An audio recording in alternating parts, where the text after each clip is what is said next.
You thought this was gonna work. Your identification is invalid, and you are not flying on my airline today. Get off this plane! You really think that calm face is going to save you? Captain Thomas Walker stood in the first-class aisle, with Olivia Carter's boarding pass in one hand and her driver's license in the other. His voice was low, but every person within 5 rows heard it. The cabin went still. Not quiet. Still, the kind of stillness that comes when decent people realize something wrong is happening. But no one wants to be the first to name it. Olivia sat in seat 2A by the window. Her cream blouse was smooth. Her navy blazer rested neatly against the seatback. Her hands stayed open on the armrests. She did not look frightened. She did not look angry. That seemed to bother him most. Captain Walker leaned closer. "I have full authority on this aircraft," he said. "And when I say someone is a security concern, that is exactly what they become." Across the aisle, Emily Foster slowly lowered her tablet. She was a corporate attorney from Boston, 46 years old, sharp-eyed, silver reading glasses resting low on her nose. She had spent more than 20 years watching powerful people use polite language to hide ugly motives. This was not polite. This was something else wearing a uniform. In seat 1C, Reverend Samuel Brooks tightened both hands around the carved handle of his cane. He was 72, retired from a small Baptist church outside Birmingham, dressed in a charcoal Sunday suit that had been pressed with care. He had seen this kind of treatment before. Different rooms, different uniforms. Same cold message, "You do not belong here." Olivia looked up at the captain. "Captain Walker," she said, her voice steady, "you have my boarding pass. You have my ID. I am in my assigned seat." The engines hummed beneath them, soft, constant, indifferent. A champagne glass trembled slightly on a tray table nearby. Thomas Walker glanced at the license again, not as if he were checking it, but as if he were trying to make it confess to something. Behind him, Karen Mitchell stood near the galley with one hand on the service cart. She was 50, senior flight attendant, 15 years with the airline. Her lips were pressed together. Her eyes kept moving from Olivia to the captain, then down to the floor. She knew this was wrong. That was clear in the way she stopped breathing. But knowing is not the same as acting. "Do you know how many people try to sit where they don't belong?" Walker asked. Olivia did not blink. "I know exactly where I belong." A phone camera clicked somewhere behind row 3. The sound was small, but it changed the air. Walker's eyes snapped toward the noise, then back to Olivia. His jaw tightened. The authority he had been wearing so comfortably began to look less like control and more like fear. Emily's hand moved closer to her phone. Reverend Brooks sat forward. Karen swallowed hard. Olivia remained still, and that stillness held the whole cabin in place. What Captain Walker did not know was simple. The woman he had chosen to humiliate was not a confused passenger. She was not powerless. She was not alone, even if he believed she was. Olivia Carter had spent 16 years building federal cases against men who thought titles made them untouchable. She had listened to lies for a living. She had watched people abuse authority, then call it procedure. And now, at 30,000 feet, she was doing what she had been trained to do. Observe, remember, preserve. Every word, every witness, every second. Captain Walker lifted her license higher. "You people always have an explanation," he said. The words landed hard. A woman in row 4 gasped under her breath. Someone whispered, "Did he just say that?" Olivia's face did not change, but something behind her eyes did. Not rage, recognition. She had heard that tone in courthouse hallways, airport lounges, hotel lobbies, places where dignity was offered to some people as a habit and demanded from others as proof. She looked at the captain's hand, then at his name tag, then at every face watching. "Returned my identification," she said. 5 simple words, calm, clear, equal. Captain Walker smiled, but it was not a smile. It was the expression of a man who had just realized he could not make her small. And because he could not make her small, he decided to make a mistake. Earlier that morning, Olivia Carter had stood alone in her kitchen in Arlington, Virginia, watching rain slide down the window like thin silver threads. The house was quiet in the way a house becomes quiet when a person has learned to live without asking much from it. No television, no music, Just the low hum of the refrigerator, the drip of water in the gutters, and the soft hiss of coffee cooling in a white ceramic mug. On the table in front of her sat a closed laptop. The case file was finished. Not easy, finished. For 14 months, Olivia had lived inside that investigation. Bank records, phone logs, late-night interviews, witnesses who cried, lied, changed their minds, then called back because their conscience would not let them sleep. She had built the case one careful piece at a time until it stood strong enough to survive a courtroom. Now it was done. And for the first time in months, no one needed her before sunrise. Her phone buzzed beside the mug. David Reynolds. She answered on the second ring. Carter. Please tell me you are not still reading that file, David said. His voice carried the rough edge of early coffee and too little sleep. He was 48, a supervisory federal agent with a steady presence that could calm a room without raising his voice. He did not waste words. He never had. Olivia looked at the laptop. I closed it. There was a pause. Closed it as in done, or closed it as in you plan to reopen it in 10 minutes. For the first time that morning, she smiled. Done. Good, David said. Then get on that flight. Olivia leaned against the counter and looked toward the hallway, where her suitcase waited half-packed. I am going. You say that like someone headed to sentencing. It is a family reunion. Exactly, David said. Your aunt will ask why you are still single. Your cousin will ask if the FBI really has secret tunnels. Somebody will hand you a paper plate full of food you did not ask for. That is called normal life. Olivia's smile faded a little. Normal life. The word sounded familiar, but far away. I do not know if I remember how to do that, she said. David went quiet. When he spoke again, his voice had changed. Softer, more human. Then practice today. Olivia looked down at her hands. They were steady but tired. Hands that had sorted evidence, held grieving witnesses, signed affidavits, carried too much without showing it. You have spent enough time being the strongest person in the room, David said. Go be someone's daughter, someone's sister, someone's aunt. Let people love you without making them earn it. That landed harder than she expected. After the call ended, Olivia stood in the kitchen for a long moment. Then she rinsed the mug, placed it in the sink, and walked to her bedroom. Her clothes were already laid out. Cream blouse, dark blue blazer, black slacks, low heels. Simple, professional, easy to move in. She did not dress to impress strangers. She never had. In her line of work, people who needed to announce power often had the least of it. Then she opened the nightstand drawer. Inside was the leather credential case. Federal Bureau of Investigation, gold badge, photo ID. Her face stared back at her. Calm, serious, guarded. She picked it up and felt the familiar weight in her palm. Not just metal, not just authority. A promise. A burden. A shield that worked only when people agreed to respect what it meant. Habit told her to take it. Training told her never to be too far from who she was.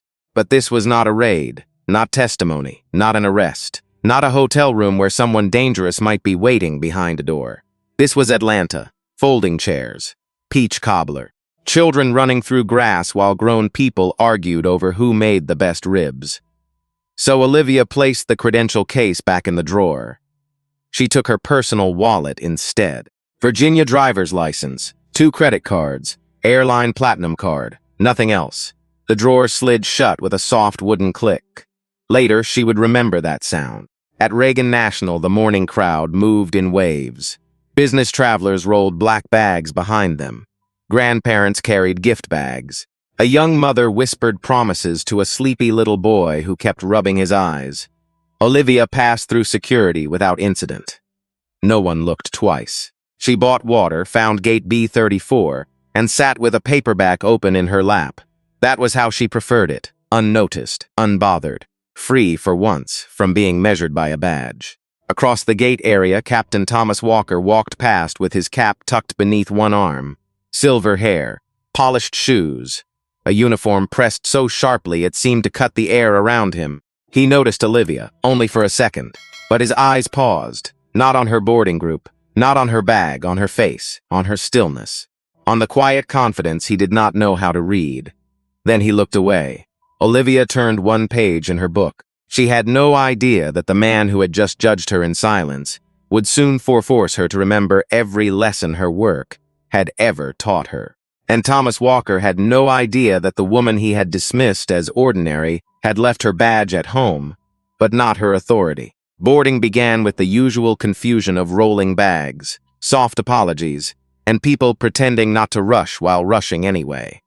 Olivia stood when first class was called. She slipped her paperback into her tote, lifted the handle of her carry-on, and walked toward the jet bridge, with the quiet patience of someone who had spent years waiting outside courtrooms, interview rooms, and locked doors. At the aircraft entrance, Karen Mitchell stood with a bright practice smile. "Good morning," Karen said to the man ahead of Olivia. "Welcome aboard, Mr. Harlan. Great to see you again." The man laughed, pleased to be remembered. Olivia stepped forward. Karen's eyes touched her face, then dropped to the boarding pass on her phone. The smile changed. Not gone, just smaller. "Morning," Karen said. No name, no warmth, no offer to help with the bag. Olivia noticed. She always noticed, but she kept moving. Seat 2A waited by the window. Cream leather, polished armrest, a folded blanket wrapped in plastic, a bottle of water tucked beside the menu card.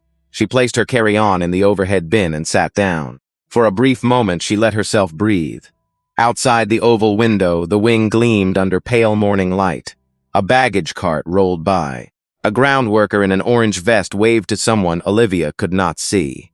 Ordinary motions. Ordinary people doing ordinary work. That was what she wanted. An ordinary flight. Reverend Samuel Brooks boarded a few minutes later. He moved slowly, one hand on his cane, the other holding the strap of a worn leather satchel. His suit was charcoal gray, old but clean, the cuffs pressed flat. Karen saw him and stepped aside without speaking. Samuel nodded anyway. "Good morning, Mom." Karen gave him a quick, thin smile. "Seat 1C is right there." He looked at her for half a second, long enough to understand. Then he lowered himself into the aisle seat across from the front row and tucked his cane carefully beside his leg. Olivia watched from behind her book, not staring, registering. Then came Emily Foster, carrying a slim laptop bag and a gray wool coat over one arm. She paused at her seat across the aisle from Olivia, glanced once at Samuel, once at Karen, and then at Olivia. Her eyes were sharp, the kind of eyes that had learned to read silence. "Excuse me," Emily said to Karen. "Could you hang this coat?" "Of course, Miss Foster," Karen said quickly. Warm again. Efficient again. Emily's brow moved slightly. She noticed that, too. The cockpit door opened. Captain Thomas Walker stepped out with his cap tucked beneath his arm. His uniform was immaculate. Silver hair, square jaw.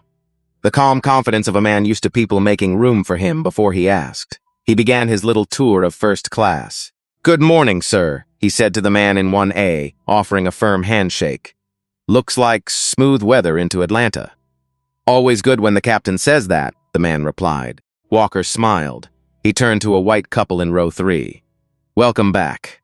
Glad to have loyal flyers with us." They beamed as if they had received a personal blessing. Then Walker reached Samuel. His eyes passed over the Reverend with a quick nod, so small it almost did not count as one. Samuel's fingers tightened on the head of his cane. "Morning, Captain," he said softly. Walker was already moving. Emily watched him go. Her mouth flattened. Then he stopped at row 2. Olivia looked up from her book. For 1 second, the captain's face held the same public smile he had worn for everyone else. Then something in it hardened. The corners stayed lifted, but the eyes went cold. "Boarding pass," he said. "Not good morning, not welcome aboard, just the command." Olivia held his gaze for one quiet beat. Of course. She lifted her phone. The screen showed her name, her flight, her first-class seat, her confirmed status. Captain Walker barely looked at it. "Do you have a paper copy?" "No," Olivia said. "It is digital." His eyes lingered on her face longer than necessary. "ID?" That made Emily sit a little straighter. Olivia did not move quickly. She opened her wallet, removed her Virginia driver's license, and held it up. Walker looked from the ID to her face. The match was obvious. Still, he took his time. Samuel watched without turning his head fully. His jaw worked once as if he were swallowing an old memory. Finally, Walker handed the license back. "Fine." He turned away.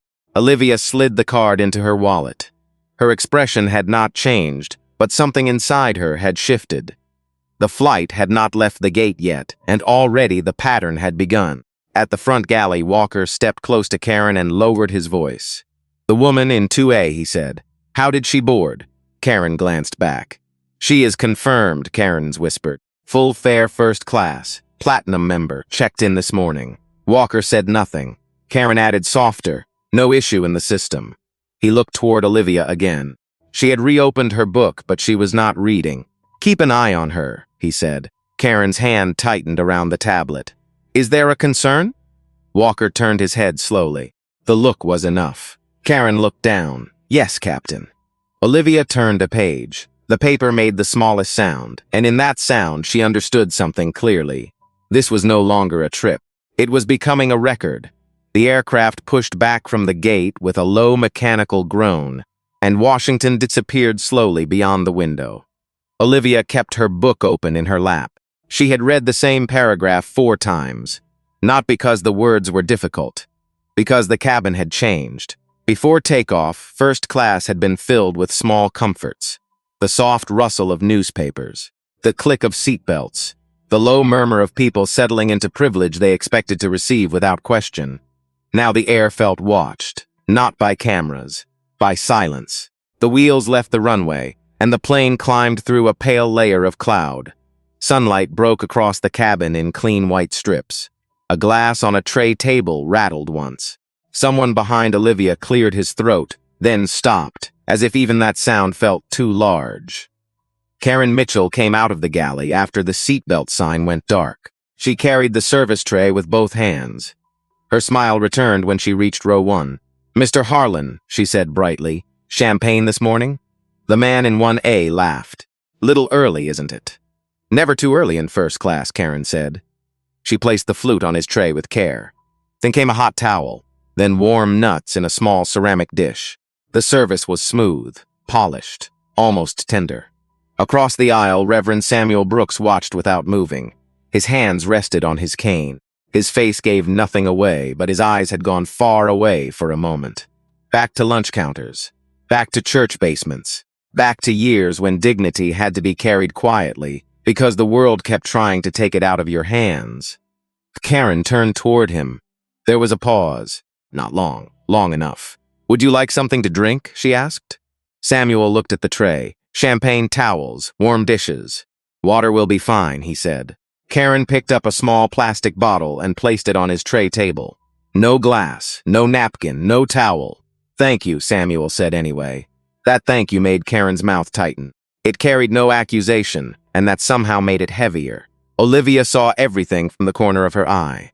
Karen moved to Emily Foster next. "Miss Foster," she said, voice warm again. "Sparkling water? Champagne? Hot towel?"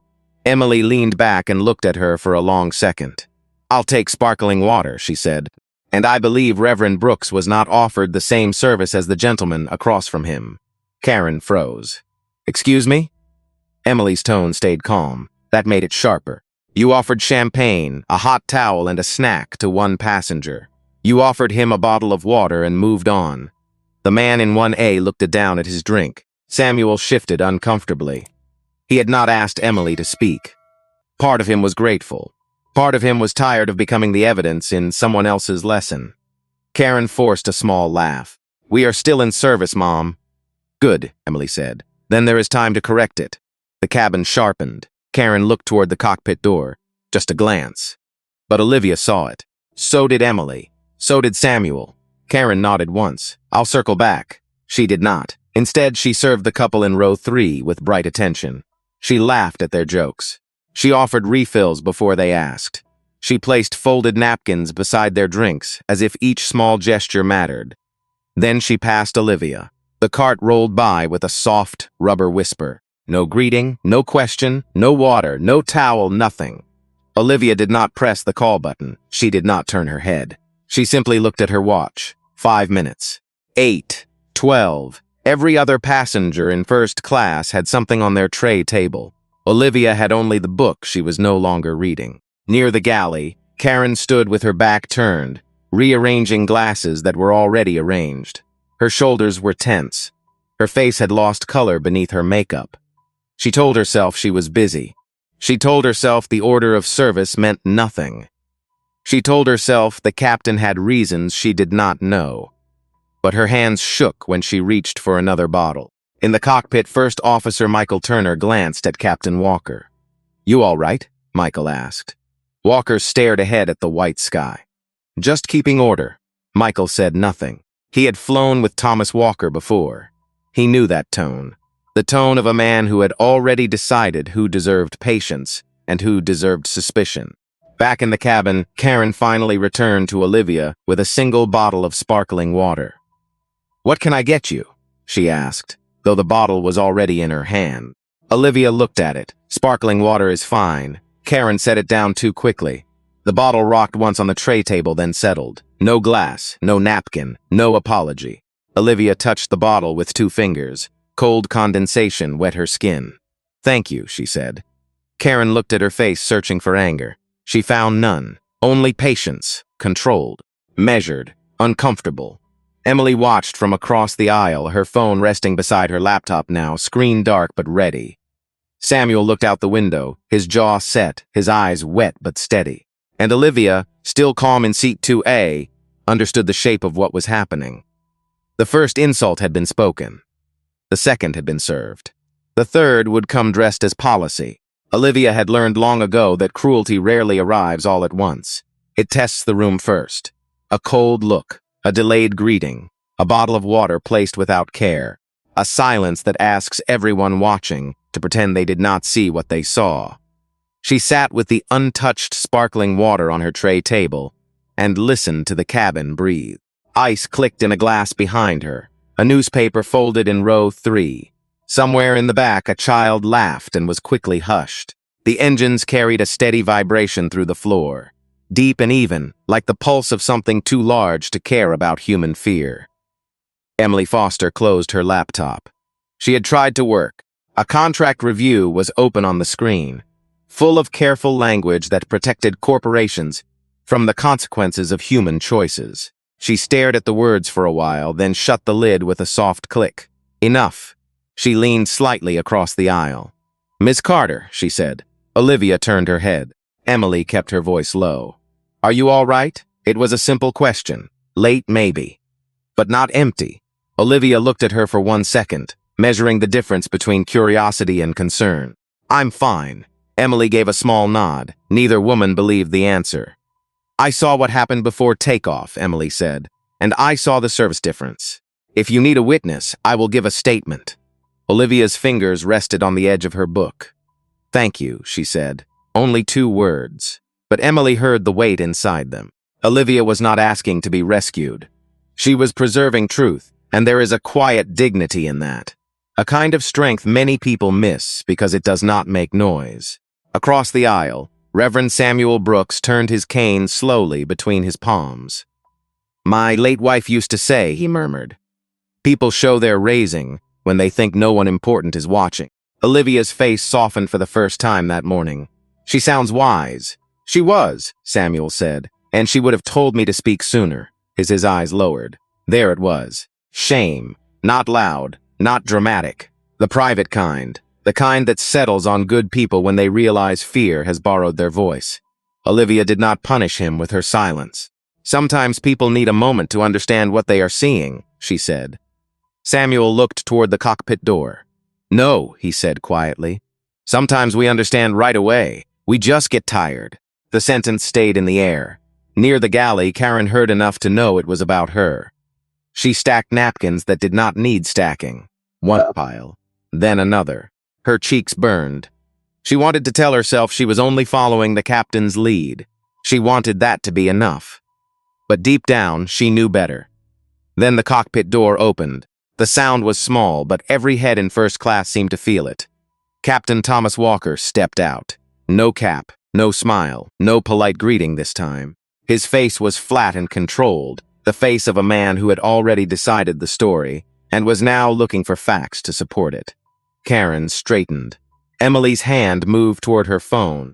Samuel stopped turning his cane. Olivia did not move. Walker walked past row 1, past Samuel, past Emily, past the couple who had gone suddenly quiet. He stopped beside seat 2A. His shadow fell across Olivia's book. "Mom," he said, "I need to see a government-issued photo ID." Olivia closed the book slowly. The cover made a soft clap. For what purpose? Security concern. The phrase landed hard because it sounded rehearsed.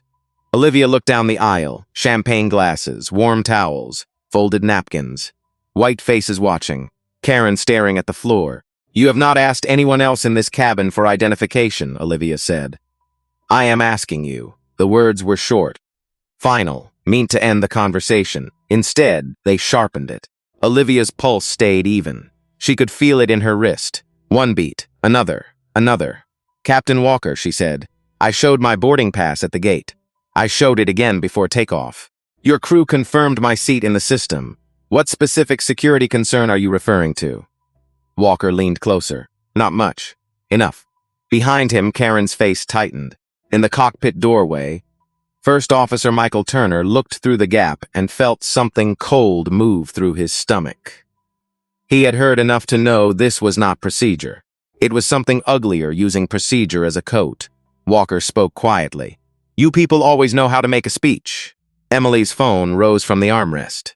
Samuel inhaled sharply. Karen whispered, "Captain," but it barely reached the air. Olivia's expression did not change. Inside her, something precise clicked into place. Intent, witnesses, pattern, authority misused. She opened her wallet and removed her Virginia driver's license. She held it out between two fingers.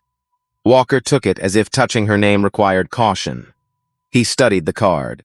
The photograph matched. The name matched. The address was valid. There was no problem. Only him. Only the story he wanted to tell. Olivia watched his eyes search for a reason and fail. For one suspended moment, the entire cabin seemed to understand that he had reached a line. He could step back. He could return the ID. He could let dignity survive. Instead, his thumb bent the plastic. Emily stood halfway from her seat. "Captain, I strongly suggest you stop." Samuel's voice followed, low but steady. "That woman has done nothing wrong." Walker's face reddened. The license flexed between his fingers. Olivia looked up at him.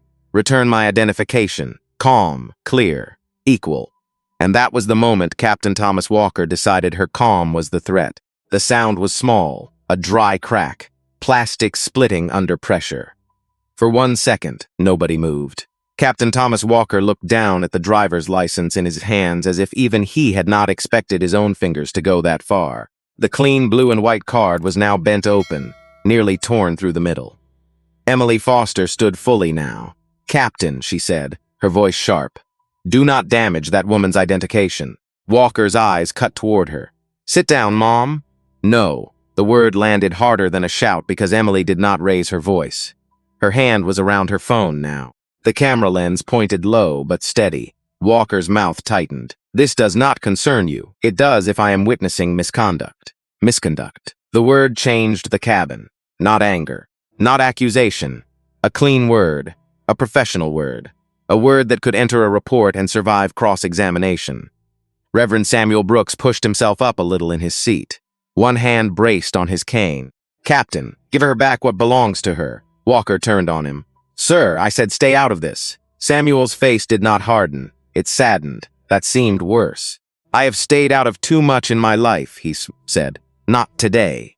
Karen Mitchell stood near the galley, pale and frozen. Her right hand hovered near the service phone, then dropped. She wanted someone else to fix it. Emily, Samuel, maybe Olivia herself, anyone but her. Olivia watched Walker's thumb press deeper into the plastic. She could smell coffee on his breath now. She could see a tiny nick near the edge of his gold name badge. She noticed the time on the screen above the cabin wall. She noticed the man in row 3 filming openly. She noticed Karen looking down. Facts, details, the shape of a case. "Captain Walker," Olivia said, "return my identification." Walker leaned closer. "When we land," he said, low and cold, "security will deal with you." "For what charge? Disruption." "I have not raised my voice. I have not left my seat. I have complied with your requests. You are challenging my authority." "No," Olivia said. "You are abusing it." The cabin went breathless. Walker's face flushed red. That single sentence took something from him. Not his rank, not his uniform, something deeper. The belief that everyone would keep pretending. His hand snapped. The license tore cleanly in two. The crack seemed to cut through the white cabin light. Emily gasped. Samuel closed his eyes. Karen whispered, "Oh, God." Somewhere behind them, a phone camera clicked again and again.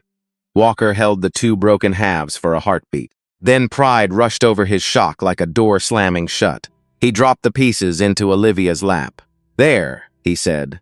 "Now we can let security figure out who you really are." The words hung there, ugly, public, final. Everyone waited for Olivia to explode. Walker wanted it. Karen feared it. Emily expected least anger. Samuel prayed for her strength. But Olivia did not give them the scene they had written for her. She looked down. Her name was split across the middle. Olivia on one half, Carter on the other. Her photograph had been cut across the cheek. The state seal was broken through the center. The laminated edges caught the cabin light like tiny blades. For a moment, the world slowed. She thought of her mother teaching her to keep every important document in the same drawer. She thought of every witness who had sat across from her saying, "No one will believe me." She thought of the way power often demands proof from the wounded, then destroys the proof when it feels threatened. Her breathing stayed even. She picked up both pieces with careful fingers and placed them side by side on the tray table. Then she looked around. Emily Foster. Recording, Reverend Samuel Brooks. Witness, Karen Mitchell. Present silent, Captain Thomas Walker. Actor, intent clear, time approximate, mid-flight, cruising altitude. Olivia's mind did not rage, it organized. She lifted the two halves and slid them into the inside pocket of her blazer. Walker stared at her. Something about her calm unsettled him. It made the space around him feel less like an aircraft and more like a room where testimony had already begun. Olivia looked up. "Captain Walker," she said softly, "when we land, I will need your full name, your employee number, and the name of your direct supervisor." A ripple moved through the cabin. Walker laughed once. Short, ugly, nervous. "You really think you are in a position to make demands?" Olivia held his gaze. "No," she said. "I am in a position to remember everything." The words were quiet, but they reached every seat. Emily's phone stayed lifted. Samuel bowed his head, not in defeat this time, but in witness. Karen finally looked at Olivia, and shame moved across her face before she could hide it. Walker stepped back, not because he chose to, because something in his body understood what his pride refused to admit. He had not frightened her. He had documented himself. By the time the plane began its descent into Atlanta, the cabin had learned how to pretend again. That was the cruel part. People returned to their screens. A man in row 3 complained softly about a missed connection. Someone opened a laptop. Someone else laughed too loudly at nothing. Life tried to cover the wound. Olivia did not let it. She sat by the window with her hands folded in her lap, watching the clouds open beneath the wing. Georgia appeared in pieces. Roads, trees, rooftops, morning sunlight laying gold across everything below. Inside her blazer pocket, the two halves of her license pressed lightly against her ribs. A broken document. A preserved exhibit. Across the aisle, Emily Foster kept her phone face down on her tray table. Her thumb rested beside it. Her jaw was tight. She had handled billion-dollar disputes and hostile boardrooms. But this felt different. This was not about money. This was about how quickly a person could be turned into a problem when the wrong person had power. She leaned closer. "Miss Carter," she said quietly. Olivia turned. "I recorded the last part. Not all of it, but enough. I will give a statement." Reverend Samuel Brooks lifted his cane a little, as if raising his hand in church. "So will I." Olivia looked from one to the other. For the first time that morning, gratitude reached her eyes. "Thank you." Emily swallowed. "I should have started recording sooner." Samuel looked down at his hands. "I should have spoken sooner." Olivia's voice stayed gentle. "What matters is what you do after you understand." The words moved through the row and reached farther than she knew. Near the jump seat, Karen Mitchell heard them. She was strapped in for landing, shoulders stiff beneath her uniform. Her face was turned toward the opposite wall, but she heard every syllable. "What matters is what you do after you understand." Her throat tightened. She thought about the water bottle, the missed towel, the order to keep watch. The way Olivia had thanked her anyway. In the cockpit, First Officer Michael Turner sat beside Captain Walker, rigid in his seat. Atlanta approach crackled in their headsets. Runway instructions, wind speed, descent clearance, routine language. Ordinarily, Michael loved the calm order of it. Today it sounded far away. He had seen enough through the open cockpit door. Not everything, enough. He had heard the tone, the words, the crack of plastic. He had told himself for years that silence was survival. Now silence felt like evidence against him. "Cabin secure?" Walker asked. Michael checked the panel. "Cabin secure." Walker nodded. Good. That single word made Michael's stomach turn. The tires hit the runway with a hard burst of rubber and speed. The aircraft shuddered. Reverse thrust roared through the cabin, swallowing every whispered thought. Passengers rocked forward against their belts, then settled back as the plane slowed. Phones came alive. Chimes. Buzzes. The small, ordinary sounds of people returning to their lives. Olivia did not touch her phone. Not yet. The aircraft parked at the gate. The seatbelt sign went dark. Overhead bins opened almost immediately. People stood too fast, eager to escape the discomfort they had watched but did not own. Karen walked to Olivia's row before Olivia could step into the aisle. Her face was pale. Her voice was low. "Miss Carter, Captain Walker has requested that you remain seated until airport security arrives." Emily turned sharply. "For what reason?" Karen did not look at her. "Mom, please gather your belongings and deplane." I asked a question. Karen's mouth trembled. "Crew report." Samuel rose slowly, leaning on his cane. "What report?" Karen's eyes flicked to him, then to Olivia. "Security concern." Olivia stood. Not fast, not dramatic.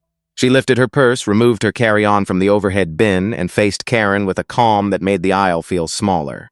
"Miss Mitchell," she said, "I will remain where instructed. I will also need a printed copy of the captain's report, the name of the responding security officer, your full name, your employee number, and the contact information for Silverline Internal Affairs." Karen blinked. Several passengers nearby stopped moving. This was not the response they expected. Richard Walker's version of Olivia required fear, confusion, apology. This woman offered none of it. She spoke like someone preserving a chain of custody. "I do not know if I can provide all that," Karen said. Olivia looked at her. "Then find someone who can." At the aircraft door, 2 airport security officers appeared. One older heavyset with tired eyes. One younger alert, one hand resting near his radio.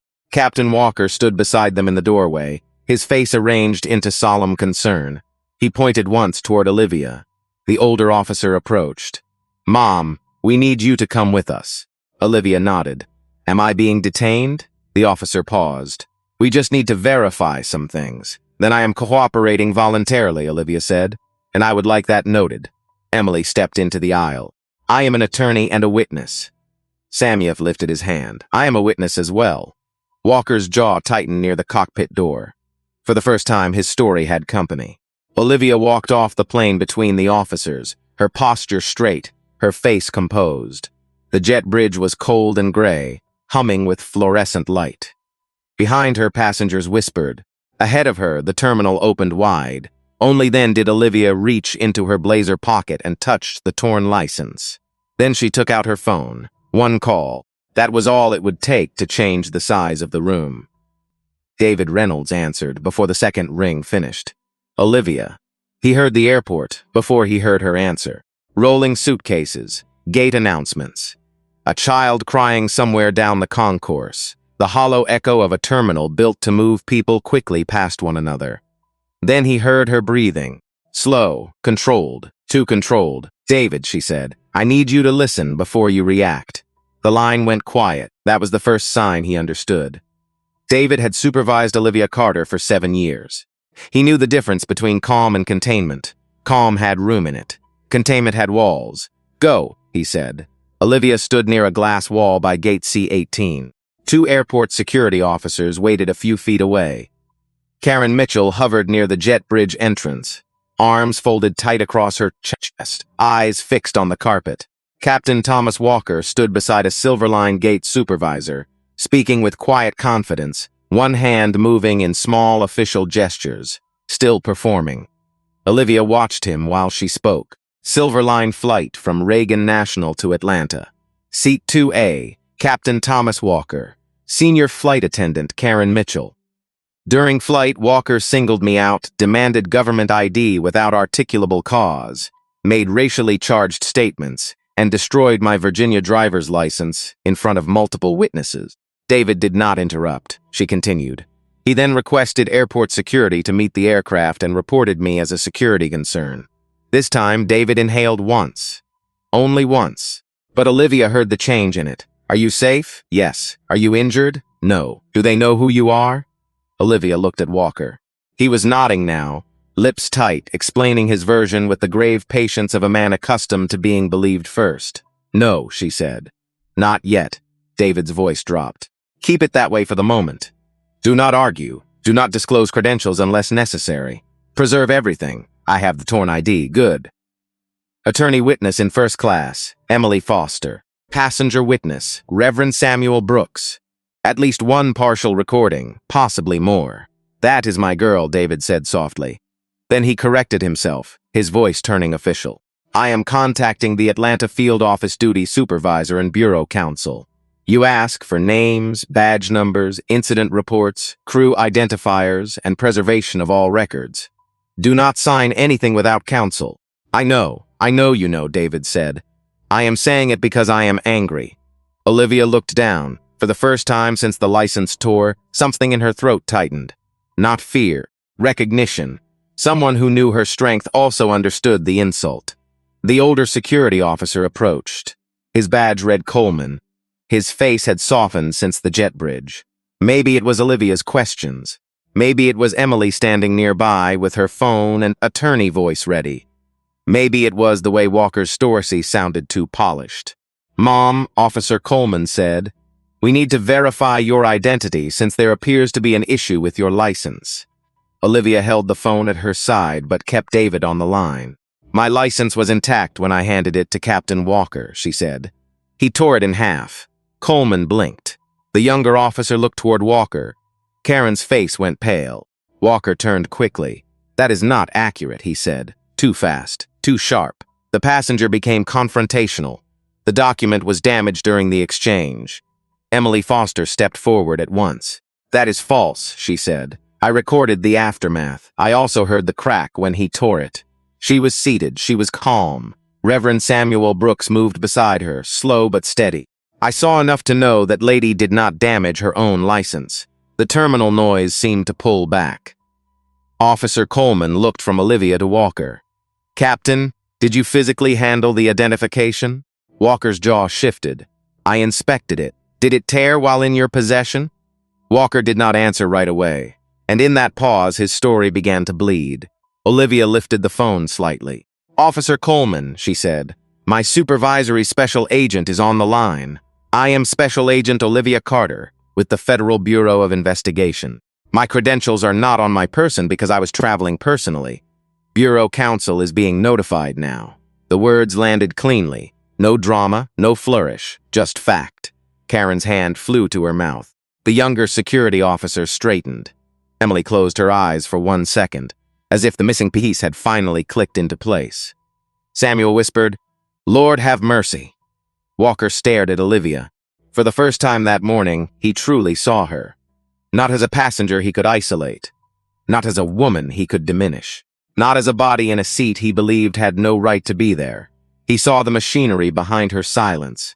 Federal authority. Witness statements, false reporting, destruction of identification, civil rights exposure, a captain's judgment dragged into daylight. His face drained slowly. Olivia watched it happen without satisfaction.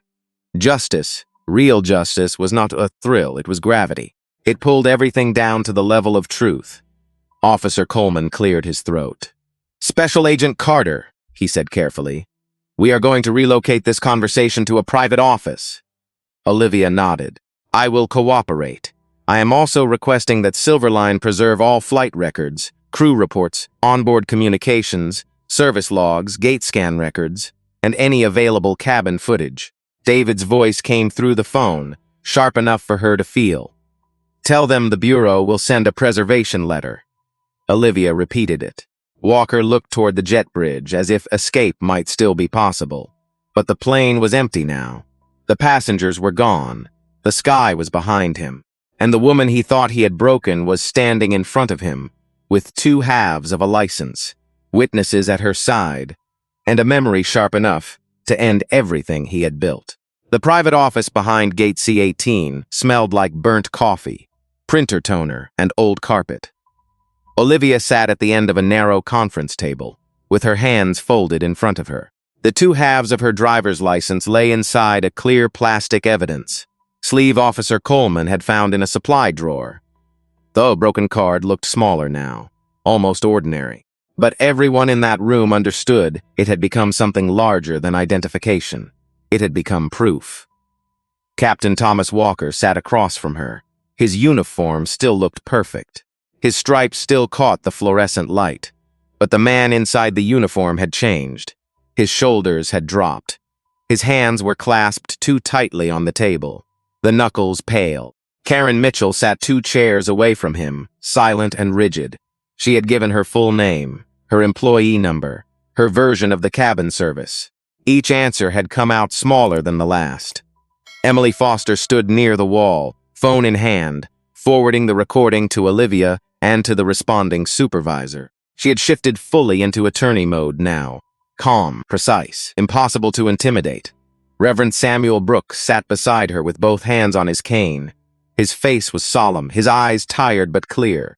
A Silver Line airport manager named Jennifer Adams entered with a tablet pressed against her chest. She was in her mid-40s, with a neat black blazer and the guarded expression of someone who had been briefed in pieces. Passenger complaint, security concern, damaged ID, FBI agent, captain involved. Each phrase had pulled more color from her face. Special Agent Carter, Jennifer said carefully. Silver Line takes this matter very seriously. Olivia looked at her. I hope so. No anger, no threat. That was what made it heavier. Jennifer turned to Walker. Captain Walker, did you submit the cabin security concern? Walker cleared his throat. Yes. On what basis? He looked at Olivia, then away. The passenger was confrontational. Emily stepped forward. She was seated, calm, compliant. I have video of the aftermath and I am prepared to provide a sworn statement. Jennifer's eyes moved to Karen. Miss Mitchell? Karen's mouth opened. Nothing came out. For a moment, she looked at Walker, searching for permission, or protection, or the old order of things, where his version came first and hers could hide behind it. Then she looked at Olivia. Olivia did not stare her down. She simply waited. That quiet waiting did something. Karen's voice came out thin. Miss Carter was calm. Walker's head snapped toward her. Karen. She flinched. But this time, she did not stop. She was calm the entire time, Karen said. Captain Walker asked me to keep an eye on her before takeoff. There was no behavior issue when he said it. The room went still. Jennifer began typing. Officer Coleman watched Walker with the careful neutrality of a man already knowing what kind of report he would be writing. Walker leaned forward. That is not what happened. Karen's eyes filled, but her voice steadied. Yes, it is. And I should have said something then. Her hands were shaking now. I should have said something when Reverend Brooks was treated differently. I should have said something when you went back to her seat. I should have said something before it got that far. Samuel lowered his gaze, not to hide, to receive the truth with respect. Olivia did not smile. She did not celebrate. She listened as silence finally became testimony. Michael Turner arrived 10 minutes later, escorted by another airport employee. His cap was in his hand. His face looked older than it had in the cockpit. Jennifer asked him to sit. He did not. He stood near the door like a man who had not yet decided whether he deserved a chair. I heard enough, he said before anyone asked, from the cockpit doorway. I heard the request for ID. I heard the language. I heard Captain Walker call her a security concern before there was any security basis. Walker turned toward him slowly. Michael, First Officer Turner, looked at him, and something in his face broke cleanly. No, Captain, not this time. The words were quiet, but they carried years. I stayed quiet because I did not want trouble, Michael said. That is the truth. But staying quiet became part of the trouble. Olivia looked at him then, not warmly, not coldly, just fully. He nodded once, as if accepting whatever judgment came with that. Jennifer set the tablet down. Captain Walker, you are being removed from duty pending investigation. Effective immediately. Walker stared at her. You cannot do that. I can, Jennifer said. And I am. For the first time, the uniform no longer filled the room. Only the man did. And he looked smaller than anyone expected. Olivia stood slowly. I am requesting preservation of all relevant records, she said. Crew communications, service logs, incident reports, gate records, any available cabin footage. And I want written confirmation before I leave this airport. Jennifer nodded. You will have it. Karen wiped her eyes with the heel of her hand. Samuel pushed himself up from his chair. Emily slipped her phone into her bag. No one looked victorious. That mattered, because this was not revenge. This was the painful work of making the truth visible. And for everyone in that room, the lesson was no longer abstract. Power without humility becomes harm. Silence without courage becomes permission. And dignity, once denied, does not disappear. It waits. Then it speaks. Within 48 hours, Silverline received the preservation letter from the Bureau. It was formal, precise, unemotional. That made it powerful. Every record was frozen. Crew reports, gate scans, service logs, internal messages, cockpit timelines, passenger statements. Nothing could disappear into soft corporate language. Nothing could be rewritten as a misunderstanding. Captain Thomas Walker tried to hold his ground at first. He said Olivia Carter had been confrontational. Then Emily Foston's recording arrived. He said the license had torn during a confused exchange. Then the evidence sleeve was photographed, logged, and matched to witness statements. He said he had acted out of concern for safety. Then Karen Mitchell's statement contradicted him. Then Reverend Samuel Brooks gave his. Then First Officer Michael Turner gave his. One voice became two. Two became four. The truth stopped sounding like an accusation and began sounding like a record. A week later, Olivia sat at her kitchen table in Arlington, the same table where the trip had begun.